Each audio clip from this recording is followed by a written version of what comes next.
हाँ जी students welcome कर दें तुहाडा to study class YouTube channel ਦੇ ਵਿੱਚ इस वीडियो ਦੇ ਵਿੱਚ स्टूडेंट्स ਆਪਾਂ ਜਿਹੜੇ ਕਿ BA ਸਮੈਸਟਰ ਫਸਟ ਦੇ ਲਈ ਤੇ ਨਾਲ ਦੀ ਨਾਲ ਜਿਹੜੇ ਕਿ ਇਹ 11th ਕਲਾਸ ਲਈ ਵੀ ਇੰਪੋਰਟੈਂਟ ਟੌਪਿਕ ਆ ਪੋਲੀਟੀਕਲ ਸਾਇੰਸ ਦਾ ਪ੍ਰਭੂ ਸੱਤਾ ਦੀ ਪਰਿਭਾਸ਼ਾ ਤੇ ਪ੍ਰਭੂ ਸੱਤਾ ਦੀਆਂ ਵਿਸ਼ੇਸ਼ਤਾਵਾਂ। ठीक है, ਵਿਸ਼ੇਸ਼ਤਾਵਾਂ ਨੂੰ ਤੱਤ ਵੀ ਕਿਹਾ ਜਾ ਸਕਦਾ। ਪ੍ਰਭੂ ਸੱਤਾ ਦੇ ਤੱਤ ਲਿਖੋ ਜਾਂ ਵਿਸ਼ੇਸ਼ਤਾਵਾਂ ਲਿਖੋ, ਇੱਕੋ ਗੱਲ ਆ।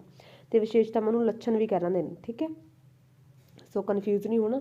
ਇਹ ਕੁਐਸਚਨ ਆਪਾਂ ਇਸ ਵੀਡੀਓ ਦੇ ਵਿੱਚ ਤੁਹਾਨੂੰ ਸਮਝਾਵਾਂਗੇ ਪ੍ਰਭੂ ਸੱਤਾ ਹੈ ਕਿ ਇਸ ਦੇ ਕੀ ਵਿਸ਼ੇਸ਼ਤਾਵਾਂ ਨੇ। ਠੀਕ ਹੈ, ਤੇ ਨਾਲ ਦੀ ਨਾਲ ਇਹਦੀਆਂ ਕਿਸਮਾਂ ਵਾਲਾ ਕੁਐਸਚਨ ਵੀ ਕਰਾਂਗੇ, ਇਸ ਦੀਆਂ ਕਿਸਮਾਂ। ਹਾਂਜੀ, ਪਹਿਲਾਂ ਤੁਸੀਂ ਪ੍ਰਭੂ ਸੱਤਾ ਦਾ ਅਰਥ ਦੱਸਣਾ। ਹੈਡਿੰਗ ਦਊਂਗੇ ਜਾਣ ਪਛਾਣ। ਠੀਕ ਹੈ, ਜਾਣ ਪਛਾਣ ਜਾਂ ਪ੍ਰਭੂ ਸੱਤਾ ਦਾ ਅਰਥ ਇਹ ਹੈਡਿੰਗ ਦੇ ਕੇ। ਹਾਂਜੀ, ਜਿਵੇਂ ਤੁਹਾਨੂੰ ਮੈਂ ਹਰ ਇੱਕ ਵੀਡੀਓ 'ਚ ਦੱਸਿਆ ਕਿ ਲੌਂਗ ਕੁਐਸਚਨ ਨੂੰ ਯਾਦ ਕਰਨ ਦਾ ਢੰਗ ਇਹੀ ਹੈ ਕਿ ਤੁਸੀਂ ਸਭ ਤੋਂ ਪਹਿਲਾਂ ਹੈਡਿੰਗ ਯਾਦ ਕਰੋ। ਵੱਧ ਤੋਂ ਵੱਧ ਤੁਹਾਡੇ ਹੈਡਿੰਗ ਯਾਦ ਹੋਣੇ ਚਾਹੀਦੇ ਨੇ। ਵਿੱਚੋਂ ਬੇਸ਼ੱਕ ਐਕਸਪਲੇਨੇਸ਼ਨ ਥੋੜ੍ਹੀ ਘੱਟ ਹੋਵੇ, ਬਟ ਤੁਹਾਡੇ ਹੈਡਿੰਗ ਜ਼ਰੂਰ ਹੋਣੇ ਚਾਹੀਦੇ ਨੇ ਯਾਦ। ਸਭ ਤੋਂ ਪਹਿਲਾਂ ਲੌਂਗ ਕੁਐਸਚਨ ਨੂੰ ਯਾਦ ਕਰਨ ਦੇ ਲਈ ਹੈਡਿੰਗ ਹੀ ਯਾਦ ਕਰਿਆ ਕਰੋ। ਠੀਕ ਹੈ, ਤੇ ਸਟੂਡੈਂਟਸ ਤੁਹਾਡੇ ਹੈਡਿੰਗ ਅੰਡਰਲਾਈਨ ਕੀਤੇ ਹੋਏ ਹੋਣੇ ਚਾਹੀਦੇ ਨੇ। ਠੀਕ ਹੈ, ਤੇ ਜਾਣ ਪਛਾਣ ਐਂਡ ਦੇ ਵਿੱਚ ਸਿੱਟਾ ਇਹ ਜ਼ਰੂਰ ਲਿਖਿਆ ਹੋਣਾ ਚਾਹੀਦਾ। ਪੋਲੀਟੀਕਲ ਸਾਇੰਸ, ਹਿਸਟਰੀ, ਇਕਨੋਮਿਕਸ ਤੇ ਸੋਸ਼ੋਲੋਜੀ ਤੇ ਜਿਹੜੇ ਕਿ ਰਿਲੀਜਨ ਜਾਂ ਆਪਾਂ ਕਹਿ ਸਕਦੇ ਹਾਂ ਤੁਹਾਡਾ ਜਿਹੜੇ ਕਿ ਪਬਲਿਕ ਐਡ, ਇਹ ਸਾਰੇ ਜਿਹੜੇ ਕਿ ਸਬਜੈਕਟਾਂ ਦੇ ਵਿੱਚ। ਹਾਂਜੀ ਹਾਂਜੀ, ਪ੍ਰਭੂ ਸੱਤਾ ਜਿਹੜਾ ਕਿ ਅੰਗਰੇਜ਼ੀ ਭਾਸ਼ਾ ਦਾ ਸ਼ਬਦ ਸੈਵਰਨਟੀ ਦਾ ਪੰਜਾਬੀ ਅਨੁਵਾਦ ਹੈ। ਠੀਕ ਹੈ, ਹਾਂਜੀ ਪੰਜਾਬੀ ਅਨੁਵਾਦ ਹੈ ਇਹਦਾ ਸੈਵਰਨਟੀ ਦਾ। ਇਹਦਾ ਜਿਹੜਾ ਅੰਗਰੇਜ਼ੀ ਦਾ ਇਹ ਸ਼ਬਦ ਹੈ, ਅੰਗਰੇਜ਼ੀ ਦਾ ਇਹ ਸ਼ਬਦ ਜਿਹੜੀ ਲਤੀਨੀ ਭਾਸ਼ਾ ਦਾ ਸ਼ਬਦ ਸੁਪਰਨਸ ਤੋਂ ਲਿਆ ਗਿਆ।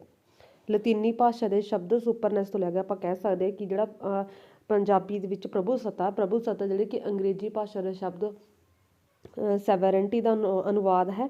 ਤੇ ਅੰਗਰੇਜ਼ੀ ਭਾਸ਼ਾ ਦੇ ਵਿੱਚ ਇਹ ਸ਼ਬਦ ਜਿਹੜੇ ਕਿ ਲਤੀਨੀ ਭਾਸ਼ਾ ਦਾ ਸ਼ਬਦ ਸੁਪਰਨਸ ਤੋਂ ਲਿਆ ਗਿਆ, ਤੇ ਜਿਸ ਦਾ ਅਰਥ ਕੀ ਹੈ, ਸਰਵਉੱਚ ਹੁੰਦਾ ਹੈ। ਸਰਵਉੱਚ ਹੁੰਦਾ ਹੈ। ਠੀਕ ਹੈ, ਲਤੀਨੀ ਭਾਸ਼ਾ ਦੇ ਵਿੱਚ ਇਹਦਾ ਅਰਥ ਕੀ ਹੈ, ਸੁਪਰਨੈਸ ਦਾ ਸਰਵਉੱਚ, ਜਿਹੜਾ ਕਿ ਸਭ ਤੋਂ ਜਿਹਦੀ ਪਾਵਰ ਉੱਚੀ ਹੋਵੇ ਉਹ ਹੋਊਗਾ ਸਰਵਉੱਚ, ਸੁਪਰੀਮ। ਤੇ ਇਸ ਤਰ੍ਹਾਂ ਆਪਾਂ ਕਹਿ ਸਕਦੇ ਕਿ ਪ੍ਰਭੂ ਸੱਤਾ ਦਾ ਅਰਥ ਹੈ ਸਰਵਉੱਚ ਸ਼ਕਤੀ। ਤੇ ਇਹ ਸਰਵਉੱਚ ਸ਼ਕਤੀ ਰਾਜ ਦੀ ਇੱਕ ਰਾਜਨੀਤਿਕ ਵਿਸ਼ੇਸ਼ਤਾ। ਸਰਵਉੱਚ ਸ਼ਕਤੀ ਰਾਜ ਦੀ ਇੱਕ ਰਾਜਨੀਤਿਕ ਵਿਸ਼ੇਸ਼ਤਾ, ਰਾਜ ਦਾ ਇੱਕ ਜ਼ਰੂਰੀ ਤੱਤ ਹੈ ਪ੍ਰਭੂ ਸੱਤਾ। ਠੀਕ ਹੈ, ਤੇ ਇਹ ਕਿਸੇ ਵੀ ਦੂਸਰੀ ਸੰਸਥਾ ਕੋਲ ਇਹ ਰਾਜਨੀਤਿਕ ਵਿਸ਼ੇਸ਼ਤਾ ਨਹੀਂ ਹੁੰਦੀ, ਇਹ ਸਿਰਫ ਰਾਜ ਕੋਲ ਹੀ ਹੁੰਦੀ ਹੈ। ਜਿਵੇਂ ਰਾਜ ਦੇ ਜਿਹੜੇ 4 ਜ਼ਰੂਰੀ ਤੱਤ ਨੇ, ਜਨਸੰਖਿਆ, ਭੂਮੀ, ਸਰਕਾਰ, ਪ੍ਰਭੂ ਸੱਤਾ, ਉਹਨਾਂ ਦੇ ਵਿੱਚ ਪ੍ਰਭੂ ਸੱਤਾ ਜਿਹੜੇ ਕਿ ਮੁੱਖ ਤੱਤ ਹੁੰਦਾ ਹੈ। ਤੇ ਦੂਜੇ ਸ਼ਬਦ ਵਿੱਚ ਆਪਾਂ ਕਹਿ ਸਕਦੇ ਕਿ ਪ੍ਰਭੂ ਸੱਤਾ ਸਰਵਉੱਚ ਸ਼ਕਤੀ ਕੇਵਲ ਰਾਜ ਕੋਲ ਹੀ ਹੁੰਦੀ ਹੈ।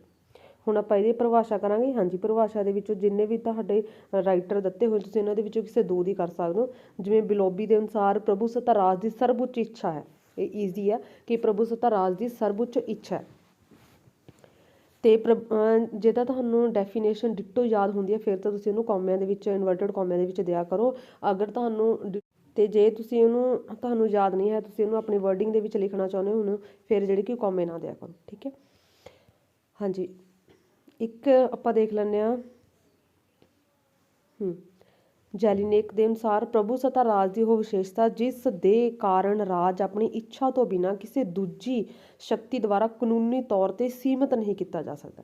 ਭਾਵ ਕਿ ਪ੍ਰਭੂ ਸੱਤਾ ਉਹ ਵਿਸ਼ੇਸ਼ਤਾ ਜਿਸ ਰਾਜ ਦੇ ਕੋਲ ਹੁੰਦੀ ਹੈ, ਉਹ ਆਪਣੀ ਇੱਛਾ ਤੋਂ ਬਿਨਾਂ ਕਿਸੇ ਦੂਜੀ ਸ਼ਕਤੀ ਦੁਆਰਾ ਕਾਨੂੰਨੀ ਤੌਰ 'ਤੇ ਉਹਦੀ ਸ਼ਕਤੀ ਨੂੰ ਸੀਮਿਤ ਨਹੀਂ ਕੀਤਾ ਜਾ ਸਕਦਾ। ਤੇ ਇੱਕ ਬੌਧਨ ਦੀ ਇਹ ਵੀ ਈਜ਼ੀ ਆ। ਪ੍ਰਭੂ ਸੱਤਾ ਨਾਗਰਿਕਾਂ ਅਤੇ ਪ੍ਰਜਾ ਉੱਪਰ ਰਾਜ ਦੀ ਸਰਵਉੱਚ ਸ਼ਕਤੀ ਹੈ ਜੋ ਕਾਨੂੰਨ ਦੁਆਰਾ ਨਿਯੰਤਰਿਤ ਨਹੀਂ ਹੁੰਦੀ। ਨੈਕਸਟ ਦੇਖਦੇ ਅੱਗੇ। ਹਾਂਜੀ, ਤੇ ਆਪਾਂ ਕਹਿ ਸਕਦੇ ਕਿ ਪ੍ਰਭੂ ਸੱਤਾ ਰਾਜ ਦੀ ਸਰਵਉੱਚ ਅਜਿਹੀ ਅਸੀਮਤ ਸ਼ਕਤੀ ਹੈ ਜਿਸ ਨੂੰ ਕਾਨੂੰਨ ਦੁਆਰਾ ਜਾਂ ਕਿਸੇ ਬਾਹਰੀ ਸ਼ਕਤੀ ਦੁਆਰਾ ਸੀਮਿਤ ਨਹੀਂ ਕੀਤਾ ਜਾ ਸਕਦਾ। ਨੈਕਸਟ ਆ ਪ੍ਰਭੂ ਸੱਤਾ ਦੇ ਲੱਛਣ ਜਾਂ ਵਿਸ਼ੇਸ਼ਤਾਵਾਂ ਕੀ ਨੇ। ਲੱਛਣ ਜਾਂ ਵਿਸ਼ੇਸ਼ਤਾਵਾਂ ਜਾਂ ਤੱਤ। ਠੀਕ ਹੈ, ਹਾਂਜੀ ਪਹਿਲਾਂ ਤਾਂ ਪ੍ਰਭੂ ਸੱਤਾ ਦੇ 2 ਪੱਖ ਨੇ, ਇੱਕ ਅੰਦਰੂਨੀ ਪ੍ਰਭੂ ਸੱਤਾ, ਇੱਕ ਬਾਹਰਲੀ ਪ੍ਰਭੂ ਸੱਤਾ। ਅੰਦਰੂਨੀ ਪ੍ਰਭੂ ਸੱਤਾ ਹੁਣ ਤੱਕ ਆਪਾਂ ਨੇ ਸ਼ਾਰਟ ਕੁਐਸਚਨਾਂ 'ਚ ਵੀ ਕੀਤੇ ਹੋਏ ਨੇ, ਹੈ ਨਾ। ਤੇ ਸਟੂਡੈਂਟ ਸ਼ਾਰਟ ਕੁਐਸਚਨ ਵੀ ਆਪਾਂ ਅਪਲੋਡ ਕਰ ਚੁੱਕੇ ਹਾਂ। ਤੁਹਾਨੂੰ ਪਤਾ ਹੀ ਲੱਗ ਗਿਆ ਹੋਣਾ ਕਿ ਅੰਦਰੂਨੀ ਪ੍ਰਭੂ ਸੱਤਾ ਕਿਹੜੀ ਹੁੰਦੀ ਹੈ। ਅੰਦਰੂਨੀ ਪ੍ਰਭੂ ਸੱਤਾ ਉਹ ਹੁੰਦੀ ਹੈ ਜਿਸ ਦੇ ਵਿੱਚ ਰਾਜ ਦੇ ਖੇਤਰ ਦੇ ਵਿੱਚ ਕੋਈ ਵੀ ਵਿਅਕਤੀ ਜਾਂ ਸੰਸਥਾ, ਵੀ ਜਿਹੜਾ ਰਾਜ ਆ, ਰਾਜ ਦੇ ਵਿੱਚ ਜਿਹੜੇ ਵਿਅਕਤੀ ਨੇ, ਰਾਜ ਹੈ ਸਪੋਜ਼ ਇਹ ਰਾਜ, ਇਹਦੇ ਵਿੱਚ ਵਿਅਕਤੀ ਨੇ, ਸੰਸਥਾਵਾਂ ਨੇ ਜਾਂ ਸਮੁਦਾਇ ਨੇ, ਇਹ ਸਾਰੇ ਰਾਜ ਦੀ ਆਗਿਆ ਦਾ ਜਿਹੜੇ ਕਿ ਪਾਲਣ ਕਰਨ, ਜੋ ਇਹਦੇ ਨਿਯਮ ਨੇ, ਕਾਨੂੰਨ ਨੇ, ਉਹਨਾਂ ਨੂੰ ਸੁਭਾਵਿਕ ਤੌਰ 'ਤੇ ਮੰਨਣ। ਠੀਕ ਹੈ, ਤੇ ਉਹ ਇਹ ਸਾਰੀਆਂ ਕੋਈ ਵਿਅਕਤੀ, ਸੰਸਥਾ ਜਾਂ ਇਸ ਤੋਂ ਇਲਾਵਾ ਕੋਈ ਸਮੁਦਾਇ, ਉਹ ਰਾਜ ਤੋਂ ਬਾਹਰ ਨਹੀਂ। ਠੀਕ ਹੈ, ਉਹ ਸਾਰੇ ਰਾਜ ਦੇ ਅਧਿਕਾਰ ਦੇ ਖੇਤਰ ਦੇ ਵਿੱਚ ਆਉਂਦੇ ਨੇ। ਦੇਖੋ ਰਾਜ ਦੇ ਖੇਤਰ ਵਿੱਚ ਕੋਈ ਵੀ ਵਿਅਕਤੀ ਸੰਸਥਾ ਰਾਜ ਤੋਂ ਸਰਵਉੱਚ ਨਹੀਂ ਹੈਗਾ, ਭਾਵ ਕਿ ਸਾਰੇ ਉਹਦੇ ਅਧੀਨ ਆਉਂਦੇ ਨੇ। ਰਾਜ ਦੀ ਸਰਵਉੱਚ ਸ਼ਕਤੀ ਦੇ ਅਧਿਕਾਰ ਖੇਤਰ ਤੋਂ ਕੋਈ ਵੀ ਬਾਹਰ ਨਹੀਂ ਹੈਗਾ, ਠੀਕ ਹੈ। ਤੇ ਰਾਜ ਦੇ ਨਿਸ਼ਚਿਤ ਖੇਤਰ ਵਿੱਚ ਇੱਕ ਹੀ ਪ੍ਰਭੂ ਸੱਤਾ ਦੀ ਇੱਛਾ ਲਾਗੂ ਹੁੰਦੀ ਹੈ, ਤਾਂ ਉਸ ਪ੍ਰਭੂ ਦੀ ਪ੍ਰਭੂ ਸੱਤਾ ਅਵੰਡ ਹੈ ਤੇ ਦੂਜੀ ਕੋਈ ਸੰਸਥਾ ਉਹਦੇ ਹਿੱਸੇਦਾਰ ਨਹੀਂ ਹੋ ਸਕਦੀ, ਠੀਕ ਹੈ। ਭਾਵ ਕਿ ਸਿਰਫ ਜਿਹੜਾ ਇੱਕ ਜਿਸ ਦੇ ਕੋਲ ਪ੍ਰਭੂ ਸੱਤਾ ਹੈ, ਜਿਸ ਰਾਜ ਦੇ ਕੋਲ ਹੈ, ਉਸ ਤੋਂ ਇਲਾਵਾ ਹੋਰ ਕਿਸੇ ਕੋਲ ਨਹੀਂ। ਸਿਰਫ ਜਿਸ ਦੇ ਕੋਲ ਹੈ ਉਹੀ ਜਿਹੜੇ ਕਿ ਬਾਕੀ ਸਮੁਦਾਵਾਂ ਦੇ ਨਾਲੋਂ, ਬਾਕੀ ਜਿਹੜੇ ਕਿ ਸੰਸਥਾ ਦੇ ਨਾਲੋਂ ਸਰਵਉੱਚ ਹੈ, ਉਹ ਹੋ ਗਈ ਅੰਦਰੂਨੀ। ਇਨ ਸ਼ਾਰਟ ਦੇ ਵਿੱਚ ਤੁਸੀਂ ਕਹਿ ਸਕਦੇ ਹੋ ਕਿ ਰਾਜ ਦੇ ਖੇਤਰ ਦੇ ਵਿੱਚ ਕੋਈ ਵੀ ਵਿਅਕਤੀ, ਜਿਹੜੀ ਸੰਸਥਾ ਜਾਂ ਸਮੁਦਾਇ ਹੈ, ਉਹ ਰਾਜ ਦੇ ਅਧੀਨ ਹੁੰਦੇ ਨੇ, ਠੀਕ ਹੈ। ਰਾਜ ਦੇ ਜਿਹੜੇ ਕਿ ਨਿਯਮ ਨੇ, ਕਾਨੂੰਨਾਂ ਨੂੰ, ਉਹਨਾਂ ਨੂੰ ਸੁਭਾਵਿਕ ਤੌਰ 'ਤੇ ਮੰਨਦੇ ਨੇ, ਤਾਂ ਉਹ ਹੋ ਗਈ ਅੰਦਰਲੀ ਪ੍ਰਭੂ ਸੱਤਾ। ਬਾਹਰਲੀ ਪ੍ਰਭੂ ਸੱਤਾ ਹੁੰਦੀ ਹੈ ਕਿ ਰਾਜ ਕਿਸੇ ਵੀ ਬਾਹਰੀ ਸ਼ਕਤੀ ਦੇ ਅਧੀਨ ਨਹੀਂ ਹੈ। ਰਾਜ ਪੂਰੇ ਤਰੀਕੇ ਨਾਲ ਬਾਹਰ ਤੋਂ ਕਿਸੇ ਦੇ ਵੀ ਕੰਟਰੋਲ ਦੇ ਵਿੱਚ ਨਹੀਂ ਹੈ। ਰਾਜ ਦੇ ਜਿਹੜੇ ਕਿ ਆਪਣੀ ਸੁਤੰਤਰ ਹੋਂਦ ਆ, ਠੀਕ ਹੈ, ਤੇ ਆਪਣੀ ਇੱਛਾ ਅਨੁਸਾਰ ਅੰਤਰਰਾਸ਼ਟਰੀ ਬੰਧਨ ਜਿਹੜੇ ਕਿ ਸਵੀਕਾਰ ਕਰ ਸਕਦਾ ਉਹ, ਪਰ ਕਿਸੇ ਬਾਹਰੀ ਤਾਕਤ ਦੇ ਦਬਾਅ ਦੇ ਅਧੀਨ ਅਜਿਹਾ ਕੁਛ ਕਰਨ ਲਈ ਪਾਬੰਦ ਨਹੀਂ ਹੋਊਗਾ। ਭਾਵ ਕਿ ਉਹ 'ਤੇ ਬਾਹਰੋਂ ਸ਼ਕਤੀ ਕੋਈ ਵੀ ਦਬਾਅ ਨਾ ਪਾ ਸਕਦੀ ਹੋਵੇ, ਠੀਕ ਹੈ। ਉਹ ਆਪਣੇ ਡਿਸੀਜ਼ਨ ਖੁਦ ਲੈਂਦਾ ਹੋਵੇ, ਇੰਡੀਪੈਂਡੈਂਟ ਹੋਵੇ, ਉਹਨੂੰ ਆਪਾਂ ਕੀ ਕਹਾਂਗੇ? ਬਾਹਰਲੀ ਪ੍ਰਭੂ ਸੱਤਾ। ਤੇ ਅੱਗੇ ਹੈ ਮੌਲਿਕਤਾ। ਅਗਲਾ ਹੈਡਿੰਗ ਆ ਜਾਊਗਾ ਮੌਲਿਕਤਾ। ਸਭ ਤੋਂ ਪਹਿਲਾਂ ਹੈਡਿੰਗ ਯਾਦ ਕਰ ਰਹੇ ਨੇ, ਜਿਵੇਂ ਪ੍ਰਭੂ ਸੱਤਾ ਦੇ ਦੋ ਪੱਖ ਹੋ ਗਏ, ਮੌਲਿਕਤਾ, ਸਥਾਈਪਨ, ਠੀਕ ਹੈ। ਸਾਰੇ ਹੈਡਿੰਗ ਐਵੇਂ ਯਾਦ ਕਰਨੇ ਨੇ ਪਹਿਲਾਂ। ਸੈਕਿੰਡ ਹੈਗਾ ਮੌਲਿਕਤਾ।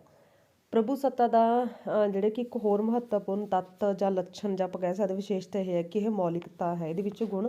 ਇਹਦਾ ਅਰਥ ਕੀ ਹੈ ਕਿ ਪ੍ਰਭੂ ਸੱਤਾ ਰਾਜ ਦੀ ਇੱਕ ਅਟੁੱਟ ਵਿਸ਼ੇਸ਼ਤਾ, ਤੇ ਰਾਜ ਕਿਸੇ ਦੂਸਰੇ ਰਾਜ ਕੋਲੋਂ ਪ੍ਰਭੂ ਸੱਤਾ ਪ੍ਰਾਪਤ ਨਹੀਂ ਕਰ ਸਕਦੇ। ਇਹਦੀ ਆਪਣੀ ਹੀ ਮੌਲਿਕਤਾ ਹੈ, ਆਪਣੀ ਹੀ ਓਰੀਜਨੈਲਿਟੀ ਹੈ ਕਿ ਇਹ ਕਿਸੇ ਹੋਰ ਤੋਂ ਪ੍ਰਾਪਤ ਨਹੀਂ ਕੀਤੀ ਜਾ ਸਕਦੀ, ਠੀਕ ਹੈ। ਤੇ ਇਹ ਨਾ ਤਾਂ ਪਰਮਾਤਮਾ ਤੇ ਨਾ ਹੀ ਕਿਸੇ ਦੂਜੀ ਸੰਸਥਾ ਦੁਆਰਾ ਰਾਜ ਨੂੰ ਦਿੱਤੀ ਜਾਂਦੀ ਹੈ। ਇਹ ਤਾਂ ਰਾਜ ਦਾ ਇੱਕ ਮੌਲਿਕ ਗੁਣ ਹੈ ਤੇ ਇਸ ਦੀ ਮੌਲਿਕਤਾ, ਇਸ ਦੀ ਮਹੱਤਵਪੂਰਨ ਵਿਸ਼ੇਸ਼ਤਾ।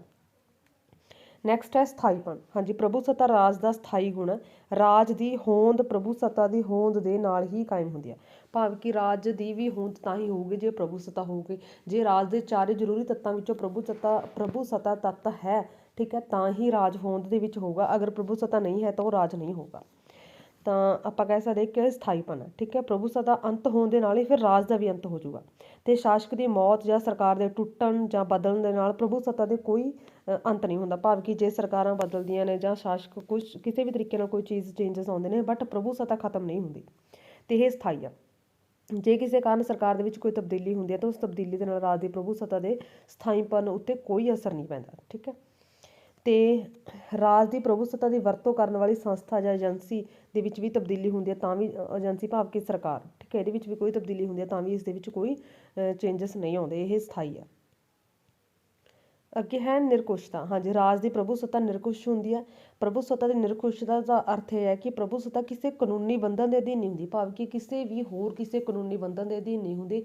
ਇਹ ਖੁਦ ਇੱਕ ਇੰਡੀਪੈਂਡੈਂਟ ਜਿਹੜੀ ਕਿ ਹੁੰਦੀ ਹੈ। ਤੇ ਗੇਟੇਲ ਦੇ ਕਹਿਣਾ ਹੈ ਕਿ ਜੇ ਇੱਕ ਪ੍ਰਭੂ ਸੱਤਾ ਨਿਰਕੁਸ਼ ਨਹੀਂ ਤਾਂ ਇਹ ਰਾਜ ਦੀ ਹੋਂਦ ਹੀ ਨਹੀਂ। ਭਾਵ ਕਿ ਜੇ ਪ੍ਰਭੂ ਸੱਤਾ ਨਿਰਕੁਸ਼ ਨਹੀਂ ਹੈਗੀ, ਇਹ ਕਿਸੇ ਰਾਜ ਦੇ ਅਧੀਨ ਆ ਗਈ ਤਾਂ ਫਿਰ ਪ੍ਰਭੂ ਸੱਤਾ ਹੈ ਹੀ ਨਹੀਂ, ਠੀਕ ਹੈ। ਜਿਸ ਕਰਕੇ ਆਪਾਂ ਕਹਿ ਸਕਦੇ ਕਿ ਪ੍ਰਭੂ ਸੱਤਾ ਇੱਕ ਨਿਰਕੁਸ਼ ਹੈ, ਇਹ ਇੰਡੀਪੈਂਡੈਂਟ ਹੈ, ਕਿਸੇ ਦੇ ਅਧੀਨ ਨਹੀਂ। ਤੇ ਪ੍ਰਭੂ ਸੱਤਾ ਨਿਰਕੁਸ਼ ਕਹਿਣ ਦਾ ਭਾਵ ਇਹ ਹੈ ਕਿ ਪ੍ਰਭੂ ਸੱਤਾ ਉੱਪਰ ਕੋਈ ਵੀ ਕਾਨੂੰਨੀ ਬੰਧਨ ਨਹੀਂ, ਠੀਕ ਹੈ। ਇਹਦਾ ਮਤਲਬ ਇਹ ਹੈ ਕਿ ਪ੍ਰਭੂ ਸੱਤਾ ਉੱਤੇ ਹੋਰ ਕਿਸੇ ਕਾਨੂੰਨੀ ਸ਼ਕਤੀ ਦਾ ਕੋਈ ਬੰਧਨ ਨਹੀਂ ਹੈ ਤੇ ਰਾਜ ਆਪਣੀ ਇੱਛਾ ਤੋਂ ਬਿਨਾਂ, ਆਪਣੀ ਮਰਜ਼ੀ ਤੋਂ ਬਿਨਾਂ ਕਿਸੇ ਵੀ ਕਾਨੂੰਨੀ ਬੰਧਨ ਨੂੰ ਜਿਹੜੇ ਕਿ ਸਵੀਕਾਰ ਨਹੀਂ ਕਰਦਾ।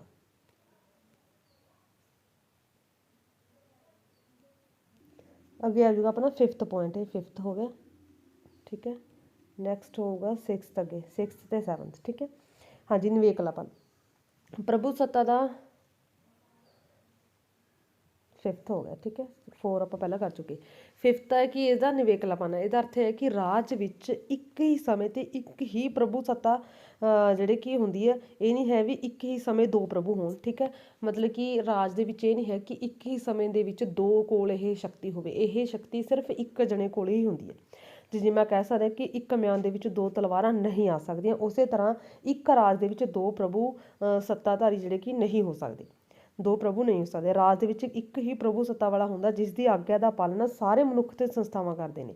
ਤੇ ਜੇ ਇੱਕ ਰਾਜ ਦੇ ਵਿੱਚ ਦੋ ਪ੍ਰਭੂ ਸੱਤਾਧਾਰੀ ਹੋਣਗੇ ਤਾਂ ਇਹਦੇ ਨਾਲ ਰਾਜ ਦੀ ਏਕਤਾ ਨਸ਼ਟ ਹੋ ਜੂਗੀ। ਭਾਵ ਕਿ ਇਹ ਨਿਵੇਕਲਾਪਨ ਹੈ, ਇਹ ਖੁਦ ਹੀ ਹੁੰਦਾ, ਇੱਕ ਜਣੇ ਕੋਲ ਹੀ ਹੁੰਦੀ ਹੈ ਪ੍ਰਭੂ ਸੱਤਾ, ਨਾ ਕਿ ਦੋ ਕੋਲ। ਅੱਗੇ ਹੈ ਸਰਵ ਵਿਆਪਕਤਾ। ਹਾਂਜੀ, ਸਰਵ-ਵਿਆਪਕਤਾ ਪ੍ਰਭੂਸੱਤਾ ਦਾ ਵੀ ਵਿਸ਼ੇਸ਼ਤਾ, ਰਾਜ ਦੇ ਅੰਦਰ ਰਹਿਣ ਵਾਲੇ ਸਾਰੇ ਮਨੁੱਖ ਸੰਸਥਾਵਾਂ ਨੂੰ ਉਹਦੇ ਆਦੇਸ਼ਾਂ ਦੀ ਪਾਲਣਾ ਕਰਨੀ ਪੈਂਦੀ ਆ, ਤੇ ਰਾਜ ਦੇ ਅੰਦਰ ਕੋਈ ਵੀ ਵਿਅਕਤੀ ਸੰਸਥਾ ਇਹਦੀ ਆਗਿਆ ਦੀ ਪਾਲਣਾ ਕਰਨ ਤੋਂ ਇਨਕਾਰ ਨਹੀਂ ਕਰ ਸਕਦਾ। ਭਾਵੇਂ ਕਿ ਇਹਦੇ ਜਿਹੜੇ ਕਿ ਡਿਸੀਜ਼ਨ ਨੇ ਉਹ ਔਲੇ ਹੁੰਦੇ ਨੇ, ਸਰਵ-ਵਿਆਪਕ ਹੁੰਦੇ ਨੇ। ਪਰੰਤੂ ਜੇ ਰਾਜ ਜੇਕਰ ਚਾਹੇ ਤਾਂ ਕਿਸੇ ਮਨੁੱਖ ਜਾਂ ਸੰਸਥਾ ਨੂੰ ਆਪਣੀ ਇੱਛਾ ਅਨੁਸਾਰ ਕਾਨੂੰਨਾਂ ਤੋਂ ਮੁਕਤ ਵੀ ਕਰ ਸਕਦਾ, ਤੇ ਹਰੇਕ ਰਾਜ ਦੂਜੇ ਰਾਜਾਂ ਦੇ ਰਾਜਦੂਤਾਂ, ਦੂਤਾਵਾਸ ਨੂੰ ਰਹਿਣ ਵਾਲੇ ਕਰਮਚਾਰੀਆਂ ਨੂੰ ਆਪਣੇ ਕਾਨੂੰਨਾਂ ਤੋਂ ਮੁਕਤ ਕਰਦਾ। ਤੇ ਇਸ ਤਰ੍ਹਾਂ ਰਾਜਦੂਤਾਂ ਨੂੰ ਵਿਸ਼ੇਸ਼ ਸਹੂਲਤਾਂ ਵੀ ਦਿੱਤੀਆਂ ਜਾਂਦੀਆਂ ਨੇ। ਉਹਨਾਂ ਨੂੰ ਆਪਣੇ ਰਾਜ ਦੇ ਕਾਨੂੰਨ ਜਿਹੜੇ ਕਿ ਲਾਗੂ ਹੁੰਦੇ ਨੇ, ਉਹਨਾਂ ਦੇ ਆਪਣੇ ਰਾਜ ਦੇ ਕਾਨੂੰਨ ਲਾਗੂ ਹੁੰਦੇ ਨੇ। ਬਟ ਜੇ ਰਾਜ ਚਾਹੇ ਤਾਂ ਰਾਜਦੂਤਾਂ ਨੂੰ ਆਪਣੇ ਕਾਨੂੰਨ ਦੇ ਅਧੀਨ ਵੀ ਕਰ ਸਕਦਾ, ਤੇ ਇਹ ਸਹੂਲਤਾਂ ਦਾ ਆਪਸੀ ਸਮਝੌਤੇ ਤੇ ਅੰਤਰਰਾਸ਼ਟਰੀ ਮੇਲ ਜੋਲ ਦੇ ਆਧਾਰ ਤੇ ਦਿੱਤੀਆਂ ਨੇ। ਭਾਵੇਂ ਕਿ ਆਪਾਂ ਕਹਿ ਸਕਦੇ ਹਾਂ ਕਿ ਜਿਹੜੇ ਕਿ ਇਹਦੇ ਪ੍ਰਭੂਸੱਤਾ ਜਿਹੜੀ ਸਰਵ-ਵਿਆਪਕ ਹੁੰਦੀ ਹੈ, ਰਾਜ ਦੇ ਅੰਦਰ ਰਹਿਣ ਵਾਲੇ ਸਾਰੇ ਲੋਕਾਂ, ਸਾਰੇ ਮਨੁੱਖਾਂ, ਸੰਸਥਾਵਾਂ ਨੂੰ ਇਹਦੀ ਆਗਿਆ ਦੀ ਪਾਲਣਾ ਕਰਨੀ ਪੈਂਦੀ ਹੈ, ਤੇ ਕੋਈ ਵੀ ਵਿਅਕਤੀ ਇਸ ਦੀ ਆਗਿਆ ਤੋਂ ਪਾਲਣਾ ਕਰਨ ਤੋਂ ਇਨਕਾਰ ਨਹੀਂ ਕਰ ਸਕਦਾ। ਅੱਗੇ ਹੈ ਗੁੱਟ ਨਿਰਲੇਪਤਾ। ਹਾਂਜੀ, 6ਵਾਂ ਨਹੀਂ ਹੋਊਗਾ, ਇਹ 7th ਹੋ ਜਾਊਗਾ। ਠੀਕ ਹੈ। ਹਾਂਜੀ, ਇਹਦਾ ਅਰਥ ਹੈ ਕਿ ਕੋਈ ਵੀ ਪ੍ਰਭੂਸੱਤਾਧਾਰੀ ਆਪਣੀ ਪ੍ਰਭੂਸੱਤਾ ਕਿਸੇ ਦੂਜੇ ਨੂੰ ਨਹੀਂ ਦੇ ਸਕਦਾ। ਗੁੱਟ ਨਿਰਲੇਪਤਾ ਦਾ ਅਰਥ ਕੀ ਹੈ ਵੀ ਕਿਸੇ ਵੀ ਗੁੱਟ ਦੇ ਵਿੱਚ ਸ਼ਾਮਲ ਨਾ ਹੋਣਾ। ਤਾਂ ਉਸੇ ਤਰੀਕੇ ਨਾਲ ਕਿ ਜਿਹੜੀ ਪ੍ਰਭੂਸੱਤਾ ਵਾਲਾ ਰਾਜ ਆ, ਉਹ ਆਪਣੀ ਪ੍ਰਭੂਸੱਤਾ ਕਿਸੇ ਦੂਜੇ ਨੂੰ ਨਹੀਂ ਦੇ ਸਕਦਾ। ਜੇਕਰ ਉਹ ਦਿੰਦਾ ਤਾਂ ਉਹ ਆਪਣੀ ਪ੍ਰਭੂਸੱਤਾ ਗਵਾ ਪੈਂਦਾ। ਠੀਕ ਹੈ। ਮਤਲਬ ਕਿ ਜੇ ਕੋਈ ਰਾਜ ਆਪਣੀ ਪ੍ਰਭੂਸੱਤਾ ਦੂਜੇ ਨੂੰ ਦੇ ਦੂਗਾ ਤਾਂ ਉਹਦੀ ਪ੍ਰਭੂਸੱਤਾ ਹੀ ਸਮਾਪਤ ਹੋ ਜਾਊਗੀ। ਤਾਂ ਰਾਜ ਆਪਣੀ ਪ੍ਰਭੂਸੱਤਾ ਦਾ ਤਿਆਗ ਕਰਕੇ ਆਪਣੇ ਆਪ ਨੂੰ ਹੀ ਸਮਾਪਤ ਹੀ ਕਰ ਸਕਦਾ। ਤਾਂ ਇਸ ਦੇ ਤਰ੍ਹਾਂ ਆਪਾਂ ਕਹਿ ਸਕਦੇ ਕਿ ਇਹ ਜਿਹੜੇ ਕਿ ਇੱਕ ਗੁੱਟ ਨਿਰਲੇਪਤਾ ਦੇ ਨਿਰਧਾਰਿਤ ਹੈ, ਜਿਹੜੀ ਕਿ ਪ੍ਰਭੂਸੱਤਾ, ਭਾਵ ਕਿ ਕਿਸੇ ਹੋਰ ਗੁੱਟ ਦੇ ਵਿੱਚ ਸ਼ਾਮਲ ਨਹੀਂ ਹੋ ਸਕਦੀ। ਜੇ ਕਿਸੇ ਗੁੱਟ ਦੇ ਵਿੱਚ ਸ਼ਾਮਲ ਹੋਊਗੀ ਤੇ ਇਹਦੀ ਆਪਣੀ ਪ੍ਰਭੂਸੱਤਾ ਜਿਹੜੀ ਕਿ ਖਤਮ ਹੋ ਜੂਗੀ। ਨੈਕਸਟ ਨੰਬਰ 8 ਹੈ ਅਵੰਡਤਾ। ਹਾਂਜੀ, ਪ੍ਰਭੂਸੱਤਾ ਇੱਕ ਸੰਪੂਰਨ ਅਖੰਡ ਸ਼ਕਤੀ ਜਿਸ ਨੂੰ ਵੰਡਿਆ ਨਹੀਂ ਜਾ ਸਕਦਾ, ਇਹ ਅਵੰਡ ਹੈ। ਠੀਕ ਹੈ। ਇਸ ਨੂੰ ਵੰਡਿਆ ਨਹੀਂ ਜਾ ਸਕਦਾ। ਇਸ ਦੀ ਵੰਡ ਦਾ ਕਾਰਨ ਇਹ ਹੋਊਗਾ, ਇਸ ਦੀ ਵੰਡ ਕਰਨ ਦਾ ਭਾਵ ਹੈ ਕਿ ਰਾਜ ਦੀ ਵੰਡ ਕਰਨਾ। ਤਾਂ ਜਿਹੜੀ ਕਿ ਇਹ ਵੰਡੀ ਨਹੀਂ ਜਾ ਸਕਦੀ। ਬਹੁਵਾਦੀ ਜਿਹੜੇ ਪਲੂਰਲਿਸਟਿਕ ਨੇ ਉਹ ਤਾਂ ਇਸ ਮੱਤ ਨੂੰ ਪੇਸ਼ ਕਰਦੇ ਨੇ ਕਿ ਪ੍ਰਭੂਸੱਤਾ ਨੂੰ ਰਾਜ ਦੇ ਰਾਜਾਂ ਵਿੱਚ ਜਿਹੜੇ ਦੂਜੇ ਸੰਘ ਨੇ ਜਾਂ ਸੰਸਥਾਵਾਂ ਵਿੱਚ ਵੰਡਿਆ ਜਾ ਸਕਦਾ। ਤੇ ਬਹੁਤਾ ਜਿਹੜੇ ਬਹੁਵਾਦੀਆਂ ਦੀ ਅਜਿਹੀ ਧਾਰਨਾ ਜਿਹੜੀ ਕਿ ਠੀਕ ਨਹੀਂ ਲੱਗਦੀ, ਕਿਉਂਕਿ ਰਾਜ ਆਪਣੀ ਇੱਛਾ ਅਨੁਸਾਰ ਹੀ ਕੁਝ ਸ਼ਕਤੀਆਂ ਜਾਂ ਕੁਝ ਅਧਿਕਾਰ ਕਿਸੇ ਦੂਜੀ ਸੰਸਥਾ ਨੂੰ ਦੇ ਸਕਦਾ।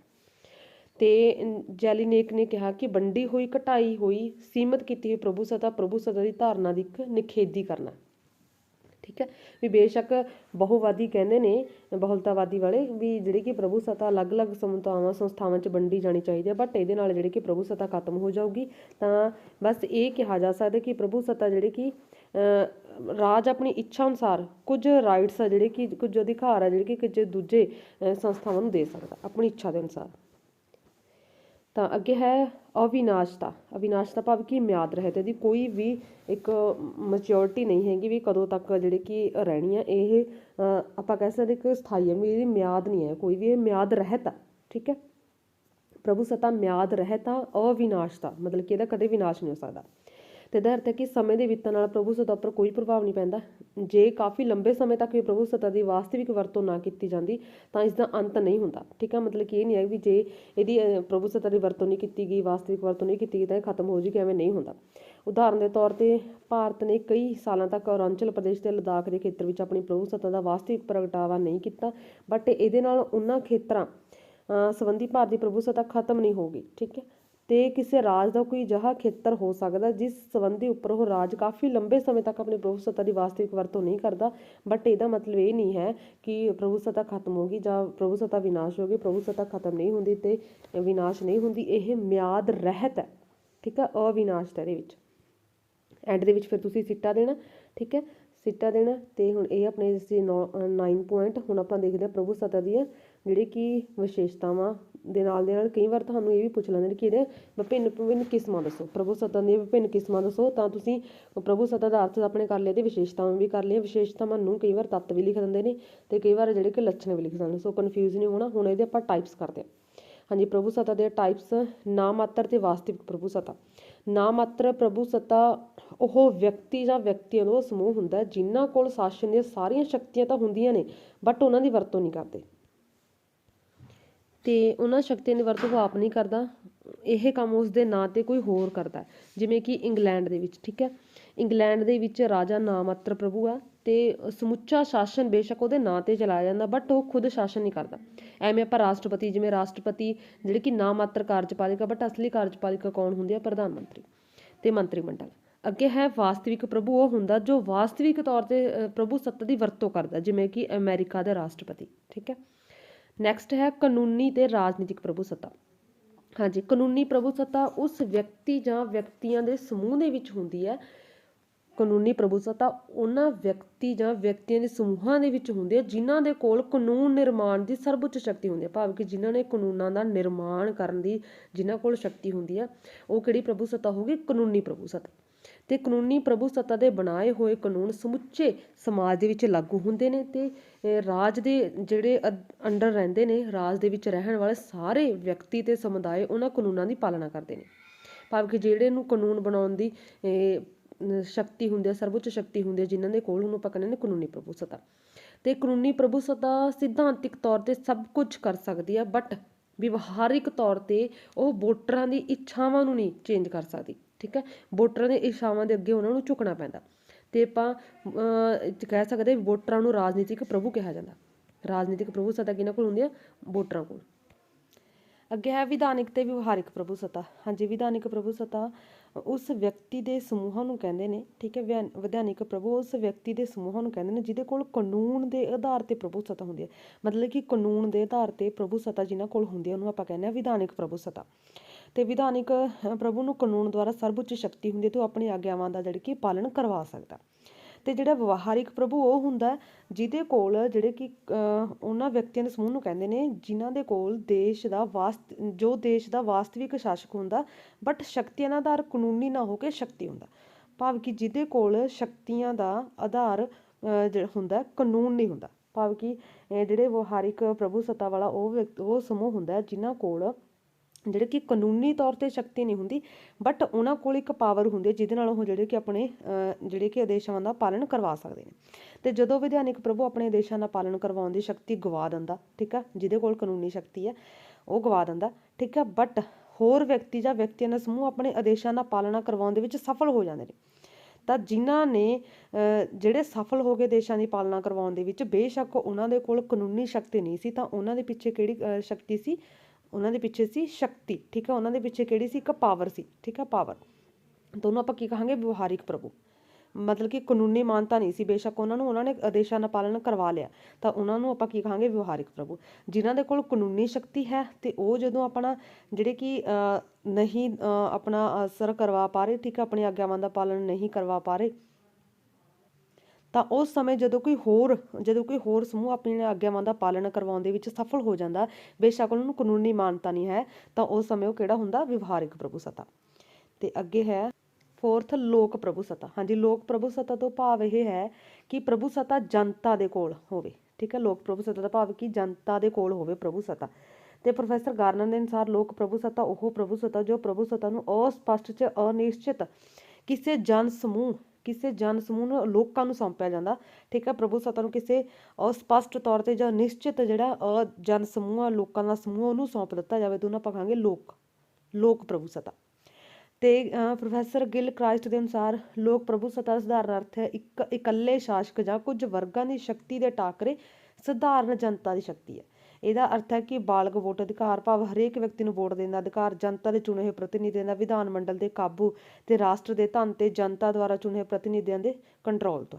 ਠੀਕ ਹੈ, ਮਤਲਬ ਕਿ ਇਨ ਸ਼ਾਰਟ ਜੇ ਆਪਾਂ ਕਹਿ ਸਕਦੇ ਕਿ ਲੋਕ ਪ੍ਰਭੂ ਸੱਤਾ ਦਾ ਭਾਵ ਜਨਤਾ ਦੇ ਕੋਲ ਪ੍ਰਭੂ ਸੱਤਾ ਹੋਵੇ। ਠੀਕ ਹੈ, ਲੋਕ ਪ੍ਰਭੂ ਸੱਤਾ ਉਹ ਸਿਧਾਂਤ ਹੈ ਜੋ ਪ੍ਰਭੂ ਸੱਤਾ ਅਸਪਸ਼ਟ ਜਾਂ ਅਨਿਸ਼ਚਿਤ ਕਿਸੇ ਜਨ ਸਮੂਹ ਨੂੰ ਸੌਂਪਦੇ ਨੇ, ਉਹਨੂੰ ਆਪਾਂ ਕਹਿੰਦੇ ਹਾਂ ਲੋਕ ਪ੍ਰਭੂ ਸੱਤਾ। ਸੋ ਇਹ ਸੀ ਤੁਹਾਡਾ ਲੌਂਗ ਕੁਐਸਚਨ ਜਿਹਦੇ ਵਿੱਚ ਆਪਾਂ ਨੇ ਕੀਤਾ ਪ੍ਰਭੂ ਸੱਤਾ ਕੀ ਹੈ ਤੇ ਇਸ ਦਾ ਸ਼ਬਦੀ ਅਰਥ ਤੇ ਪ੍ਰਭੂ ਸੱਤਾ ਦੇ ਵਿਸ਼ੇਸ਼ਤਾਵਾਂ, ਇਸ ਦੇ ਤੱਤ, ਲੱਛਣ ਤੇ ਪ੍ਰਭੂ ਸੱਤਾ ਦੇ ਕਿਸਮਾਂ। ਥੈਂਕਸ।